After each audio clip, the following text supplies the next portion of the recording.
నమస్తే.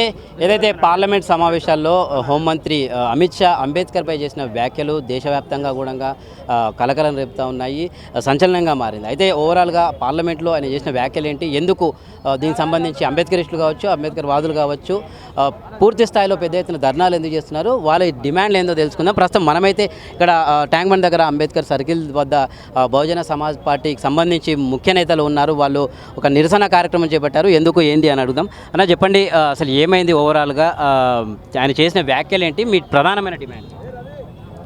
అందరికీ జై భీమ్.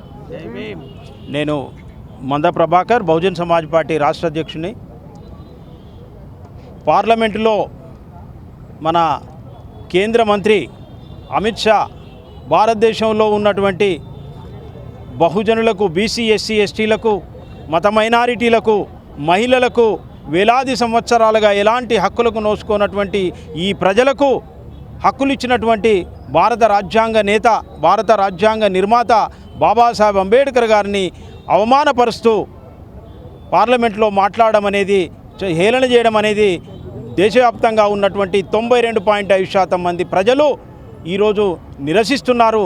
వెంటనే అమిత్ షాను, అంటే భారత రత్నను అవమానపరిచినటువంటి అమిత్ షాను ఆయనకు దేశద్రోహ కేసు నమోదు చేయాలి. అదేవిధంగా అమిత్ షా బహిరంగంగా ఈ దేశ ప్రజలందరికీ క్షమాపణ చెప్పాలి. ఆయన దృష్టిలో బాబాసాహెబ్ అంబేద్కర్ అంటే ఆయనకు కళ్ళ కనబడకుంటాయిండు. బాబాసాహెబ్ అంబేద్కర్ రాజ్యాంగం పుణ్యమాని అధికారానికి వచ్చినటువంటి అమిత్ షా ఈరోజు కళ్ళు నెత్తికెక్కి బహుజనులకు సంబంధించినటువంటి దేవుణ్ణి, దైవాన్ని దూషించడం, పార్లమెంటు సాక్షిగా భారతదేశంలో ఉన్నటువంటి మహిళలందరికీ దైవ సమానుడైన బాబాసాహెబ్ అంబేద్కర్ను కించపరచడం అనేది చాలా దుర్మార్గమైనటువంటి చర్య. అమిత్ షా గారు వెంటనే ఈ మాటలను వెనక్కి తీసుకున్నట్లయితే దేశవ్యాప్తంగా ఉన్నటువంటి బహుజనులందరూ కూడా ఈ భారతీయ జనతా పార్టీని, అమిత్ షాను బొందబెట్టేటువంటి రోజులు దగ్గరపడ్డాయి. అమిత్ షా గారి మాటలు ఈ నిజంగా భారతదేశంలో ఉన్నటువంటి ప్రజాస్వామికవాదులందరూ ఖండించాలి. భారతదేశంలో ఈ మనవాద పాలనకు తెరలేపాలని చూస్తున్నటువంటి ఆర్ఎస్ఎస్ కానీ, వాళ్ళు వెనుక ఉన్నటువంటి ఏ కుట్రదారులైనా కానీ గాక, బీజేపీని నడిపిస్తున్నటువంటి శక్తులు ఏవైనా కానీ తప్పనిసరిగా బాబాసాహెబ్ అంబేద్కర్ గారి రాజ్యాంగానికి వాళ్ళు కృతజ్ఞతలు తెలిపి బాబాసాహెబ్ అంబేద్కర్ గారి రాజ్యాంగాన్ని మాత్రమే అమలు చేస్తామనే మాటలు వాళ్ళు ఈరోజు దేశ ప్రజలకు ఇవ్వాల్సిన అవసరం ఉంది.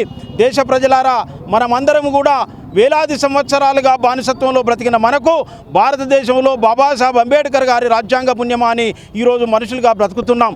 ఈరోజు అమిత్ షా గారు పార్లమెంట్లో చేసినటువంటి ఏదైతే హేళనపూర్వకమైనటువంటి మాటలున్నాయో దాన్ని మనమందరము ఖండించాల్సిన అవసరం ఉన్నది. ప్రఖ్యాత అంటే జర్మన్ ఒక తత్వవేత్త చెప్పినట్టుగా ఏమంటారంటే, మీరు నమ్మండి, ఒక వ్యక్తి మీకు స్వర్గం ఆశ చూపిస్తున్నాడంటే మీ కాళ్ళ కిందున్న భూమిని లాక్కోవడానికి ఆయన ప్రయత్నిస్తున్నాడనేది ఫ్రెడరిక్ నీషే చెప్పినటువంటి మాటలు. నిజంగా చెప్పాలంటే అమిత్ షా గారు మనకు స్వర్గాన్ని చూపించాలి, 7 తరాలకు సరిపోయే స్వర్గప్రాప్తి వస్తుందని చెప్తున్నటువంటి అమిత్ షా గారికి బొత్తిగా చరిత్ర పరిజ్ఞానం లేదని అర్థమవుతుంది. వేలాది సంవత్సరాలుగా బానిసత్వంలో బ్రతికినటువంటి బహుజనులకు, మహిళలకు ఇవాళ భారత రాజ్యాంగం ఏనాడైతే అమలైందో ఆ రోజే మాకు స్వర్గం వచ్చింది. మాకు కావాల్సింది, మేము చనిపోయిన తర్వాత స్వర్గసుఖాలు కాదు, మేము బ్రతికుండగానే బాబాసాహెబ్ అంబేద్కర్ గారి రాజ్యాంగం ఈ దేశానికి పాలకులం చేసే అధికారాన్ని అవకాశాలు మాకు ఇచ్చింది. మేము ఖచ్చితంగా భారతదేశంలో ఉన్నటువంటి 92.5% మంది ప్రజలం ఏకమయ్యి బాబాసాహెబ్ అంబేద్కర్ గారి రాజ్యాంగాన్ని ఉపయోగించుకొని మేము ఈ దేశానికి పాలకులం అవడానికి అవకాశం ఇచ్చినటువంటి బాబాసాహెబ్ అంబేద్కరే మాకు దేవుడు తప్ప మాకు మరో దేవుడు లేడు. నిజానికి ఆ రాజకీయ పార్టీలకు ఎవరైనా దేవుడు కావచ్చు, కానీ భారతదేశంలో ఉన్నటువంటి అన్ని కులాల మహిళలకు, బీసీలకు, ఎస్సీలకు, ఎస్టీలకు, మత మైనారిటీలందరికీ కూడా బాబాసాహెబ్ అంబేద్కర్ దైవ సమానుడనే విషయము మర్చిపోగలరాదు. అమిత్ షా గారు మీకు ఇంత సోయి లేకుండా మాట్లాడడం ఇది మూర్ఖత్వం, మీ అజ్ఞానానికి నిదర్శనం. ఇకపోతే బాబాసాహెబ్ అంబేద్కర్ గారిని మీరు ఏదైతే దూషించిండ్రో, నిజంగా మీరు కులవాది, మీరు మతోన్మాది కనుక కానట్లయితే మీరు అంబేద్కర్ గారి యొక్క గొప్పతనాన్ని మీరు గుర్తించేవాళ్ళు. ప్రపంచవ్యాప్తంగా అంబేద్కర్ గారి గొప్పతనాన్ని ఈరోజు గుర్తించి దేశాలల్లో ఆయన విగ్రహాలు పెట్టి ఆయనకు సంబంధించినటువంటి ఫిలాసఫీ మీద యూనివర్సిటీలల్లో అక్కడ వాళ్లకు ఒక పెద్ద సెంటర్లు పెడుతుంటే ఈరోజు జై భీమ్ అని ఏలనగా మాట్లాడుతున్నాం. మేము సచ్చేదాకా జై భీమ్ అనే అంటాం. మా ప్రజలమందరం మేము జై భీమ్ అంటాం. నిజంగా ఆయనే అంబేద్కర్ గారు ఒక బ్రాహ్మణ కులంలోనే పుట్టుంటే అమిత్ షా గారు మీరేం చేసేవాళ్ళంటే భారతదేశంలో ఈరోజు ఎన్ని గుళ్ళు అయితే ఉన్నాయో అన్ని గుళ్ళకు సమానంగా బాబాసాహెబ్ అంబేద్కర్ గారి గుడిని మీరే కట్టించేవాళ్ళు. ప్రతి చోట ప్రతి మండల్లో బాబాసాహెబ్ అంబేద్కర్ గుడులు కట్టించేవాళ్ళు. ఆయన బ్రాహ్మణుడు కాదు కాబట్టి అన్టచబుల్గా పుట్టాడు కాబట్టి మీ అందరికంటే ఎక్కువ జ్ఞానవంతుడై భారత రాజ్యాంగాన్ని అందించిండు కాబట్టి మీరు తట్టుకోలేక ఈరోజు ఆయనను కించపరుస్తున్నారని మేము మిమ్మల్ని మీ మాటల్ని ఖండిస్తున్నాము. ఈ లేదనంటే బాబాసాహెబ్ అంబేద్కర్ గారు ఈరోజు మా అందరికీ కూడా దైవ సమానుడైన అంబేద్కర్ గారిని మీరు నిందించినందుకు హేళన చేసినందుకు తప్పనిసరిగా రాబోయే రోజులలో మీకు బుద్ధి చెప్పడం జరుగుతుంది. మీరు రాజ్యాంగం మీద ఏదైతే రాజ్యాంగాన్ని ధ్వంసం చేయాలని మాట్లాడుతున్నారో మీరు కుట్రలు చేస్తున్నారో దేశ ప్రజలందరూ అర్థం చేసుకున్నారు.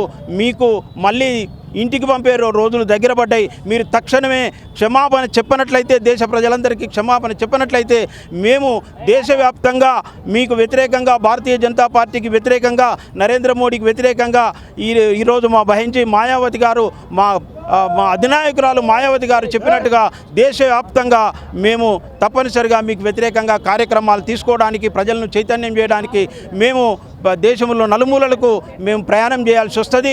అక్కడ నుండి ప్రజలను సమీకరించాల్సి వస్తుంది. కాబట్టి జాగ్రత్త, ఖబర్దార్ అమిత్ షా ఖబర్దార్.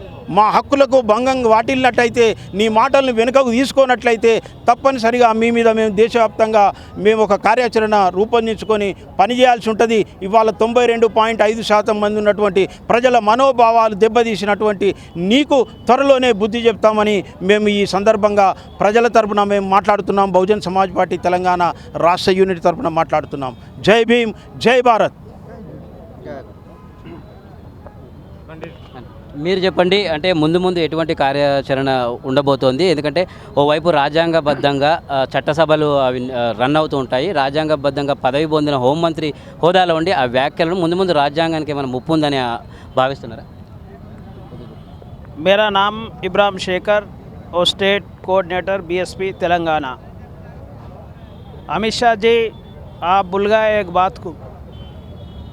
एक देश में एक मामूली लड़की था, बाबा साहेब ने जो मामूली लड़की के नाम, लड़का का नाम आज भगवान का साथ आप लिया। बोलो तो बाबा साहेब ने ये देश में कहाँ तक पहुँचे। आज जिस पार्लियामेंट में ठहर के बात कर रहे, वो पार्लियामेंट का कॉन्स्टिट्यूशन कौन बनाया? इसके भूल के आप बात कर रहे। आप जो भगवान का नाम ले रहे हैं, मगर ये देश में 100 करोड़ के ज़्यादा लोग वो भगवान से भी ज़्यादा बाबा साहब को मानते, वो बात आप भूल गया।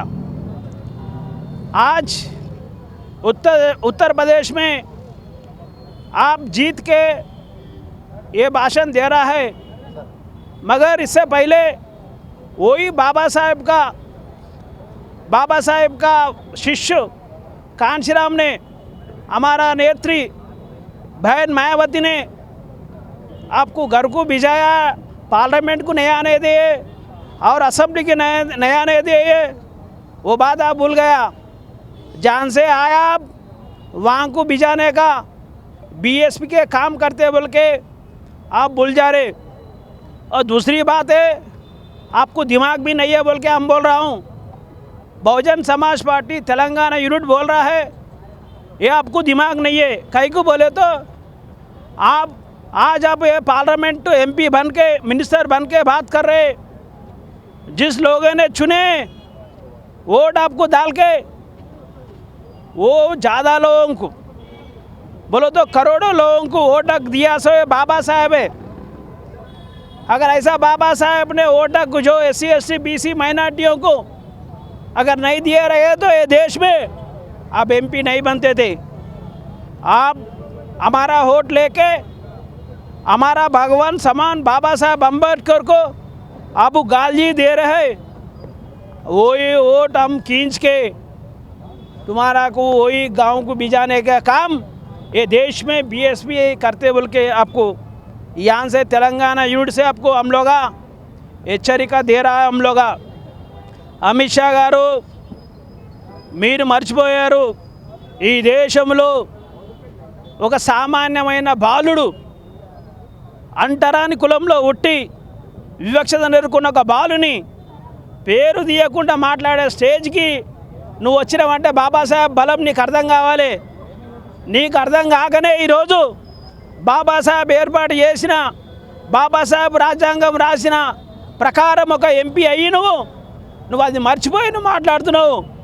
అదే పార్లమెంట్ ఎన్నికల ప్రక్రియలో భాగంగా నిన్ను మళ్ళీ నువ్వు ఏడికెళ్ళి వచ్చిన వాడికి పంపించే ప్రక్రియ ఈ దేశంలో బీఎస్పీ చేస్తుందనే విషయాన్ని స్పష్టం చేస్తూ ఉత్తరప్రదేశ్లో ఆల్రెడీ బీఎస్పీ బలమేందో బాబాసాహెబ్ వారసుడు మాన్యవర్ కాంశీరామ్ గారు నీకు ఎలాంటి బుద్ధి చెప్పిండో ఉత్తరప్రదేశ్లో, మరి బహన్ కుమారి మాయావతి గారు ఈరోజు జీవించున్నారనే విషయాన్ని మీరు మర్చిపోయి మీరు మాట్లాడుతున్నారు.